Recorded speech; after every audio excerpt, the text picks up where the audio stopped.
Milli Hidrometeorologiya Xidmətinin məlumatına əsasən Bakıda və Abşeron yarımadasında hava şəraitinin dəyişkən buludlu olacağı, arabir tutulacağı, əsasən yağmursuz keçəcəyi gözlənilir.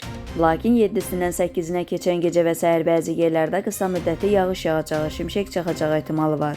Mülayim şimal-qərb küləyi əsəcək. Havanın temperaturu gecə 18-21 dərəcə isti, gündüz 26-31 dərəcə isti olacaq. Atmosfer təzyiqi 763 mm civə olacaq. Nisbi rütubət gecə 65-75%, gündüz 40-50% olacaq. Azərbaycanın əksər rayonlarında hava şəraitinin əsasən yağmursuz keçəcəyi gözlənilir. Lakin bəzi dağlıq ərazilərdə qısa müddətli yağış yağacağı, şimşək çaxacağı, dolu düşəcəyi ehtimalı var. Gecə və səhər bəzi dağlıq ərazilərdə zəif duman olacaq. Şərq küləyi əsəcək. Havanın temperaturu gecə 16-20 dərəcə isti, gündüz 28-33 dərəcə isti. Dağlarda gecə 5-10 dərəcə isti, gündüz 15-20 dərəcə isti olacaq.